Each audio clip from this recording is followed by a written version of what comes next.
નમસ્કાર મિત્રો અને વડીલો, તમારું બધાનું ગુજરાતી સ્ટોરી ચેનલમાં સ્વાગત કરું છું। જો આ સ્ટોરી તમને પસંદ આવે તો આ ચેનલને સબસ્ક્રાઈબ, લાઈક, શેર અને કમેન્ટમાં અભિપ્રાય આપવાનું ભૂલતા નહીં। શારદાએ હાથમાં ચાર સોનાની બંગડીઓ પહેરી હતી, પરંતુ તેની મમ્મી માટે એક સાડી ખરીદવા પૈસા નહોતા। વિચિત્ર લાગી રહ્યું છે ને?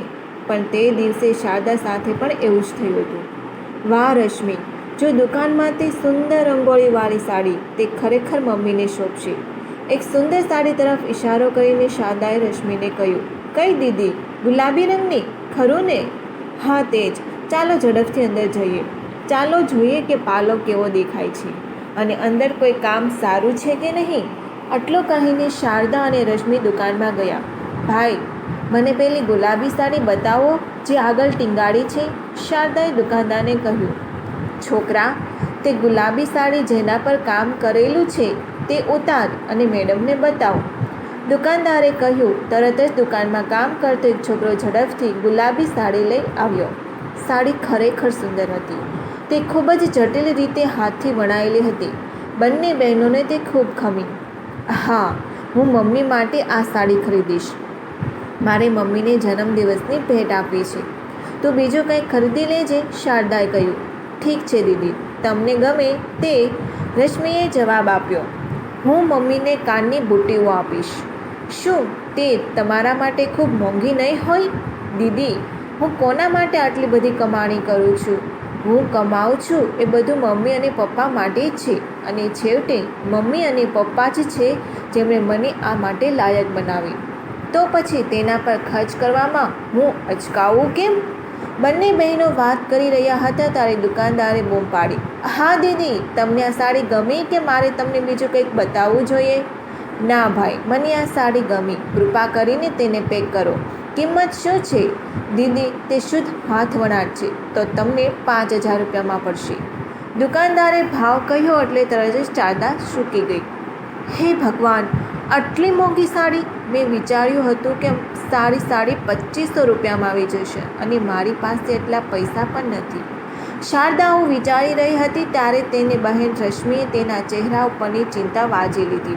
એ તરત બોલી, હા ભાઈ, તેને પેક કરો, હું ઓનલાઈન પૈસા ચૂકવું છું। અરે પણ ઊભી તો રહે રશ્મિ, શારદાએ કહેવા માંડ્યું, પણ રશ્મિએ તેને આંગળી હલાવીને ચૂપ કરી। ઝડપથી પૈસા ચૂકવ્યા અને સાડી લીધી। તેઓ દુકાનમાંથી બહાર નીકળતા જ શારદાએ રશ્મિ પર પ્રહાર કર્યો। સાડી ખરીદવાની ઉતાવળ શું હતી? જ્યારે મેં તમને રોકવાનું કહ્યું ત્યારે તમે કેમ ન રોકાય?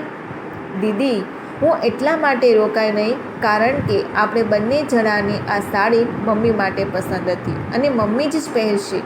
તમે ખરીદો કે હું, ફરક પડતો નથી। અને બીજું, મને ખબર હતી કે તમારી પાસે એટલા પૈસા નથી। હું તમારી પરિસ્થિતિથી સારી રીતે વાકેફ છું। તમે કરોડપતિ છો ખરા, પરંતુ તમારા સાસરિયામાં પરંપરા છે તમારા ખર્ચેલા દરેક રૂપિયાનો હિસાબ આપવો પડે છે। તમે તમારા માટે કંઈ બચાવી શકતા નથી। હું આ ખૂબ સારી રીતે જાણું છું, તેથી જ મેં આ સાડી ખરીદી છે અને જો તમે ઈચ્છતા હો તો હું આ સાડી તમને 2000 રૂપિયામાં આપી શકું છું। રશ્મિએ મજાકમાં કહ્યું।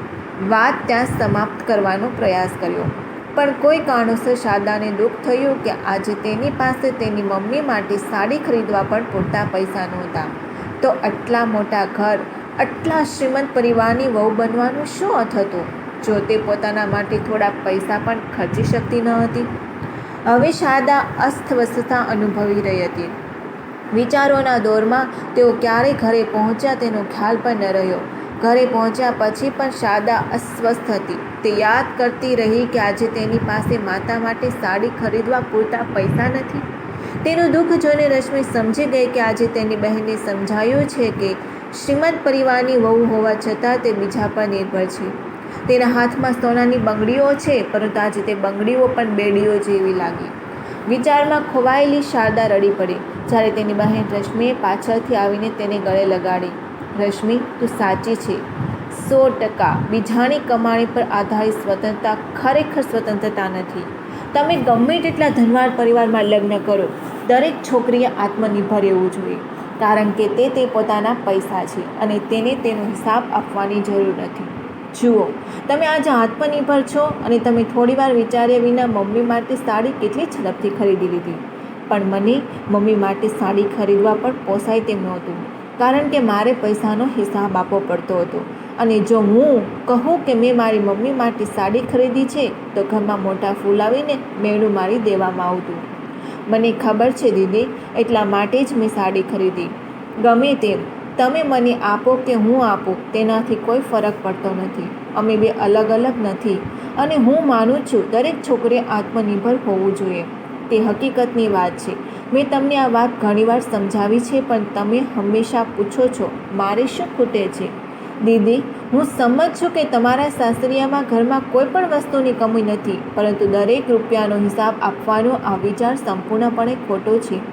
આપણી સ્ત્રીઓ પાસે પણ પોતાની વ્યક્તિગત જગ્યા હોય છે, આપણા પણ પોતાના ખર્ચા હોય છે, અને આપણે દરેક નાના ખર્ચ માટે ભીખ માગી શકતા નથી. ક્યારેક તે આપણા કપડાં હોય, ક્યારેક તો મહિલાઓની વસ્તુઓ હોય, ક્યારેક તો કોઈને ભેટ આપવા માટે હોય, ક્યારેક તે મિત્ર સાથે પાર્ટી કરવા માટે હોય. આવી સ્થિતિમાં આપણે દરેક નાના ખર્ચ પહેલાં વિચારવું પડે છે. હા, આપણે દરરોજ વિચારવું પડે છે. ભલે આપણે કોઈ વસ્તુ ગમે, આપણે 10 વાર વિચારવું પડે કે આપણે તે ખરીદવી જોઈએ કે નહીં, આપણને તેની જરૂર છે કે નહીં, શું કોઈ કંઈ કહેશે. પરંતુ જો તે આપણા પોતાના પૈસા હોય તો આપણે કોઈ ફરક પડતો નથી. 100% ભલે તમે રૂપિયા ખર્ચો, તમારે કોઈને જવાબ આપવાની જરૂર નથી. અને હવે હું આ સમજી રહી છું. ભગવાનનો આભાર કે તમે આ સમજી ગયા, નહીંતર હું તમને સમજાવીને થાકી ગઈ હતી. આપણા પિતા, ભાઈ, પતિ કે પુત્ર ગમે તેટલું કમાય, પણ દરેક સ્ત્રી ઓછામાં ઓછી પોતાની મૂળભૂત જરૂરિયાતો પૂરી કરવા માટે પૂરતી આત્મનિર્ભર હોવી જોઈએ. દરેક જરૂરિયાત માટે ભીખ ન માંગવી પડે.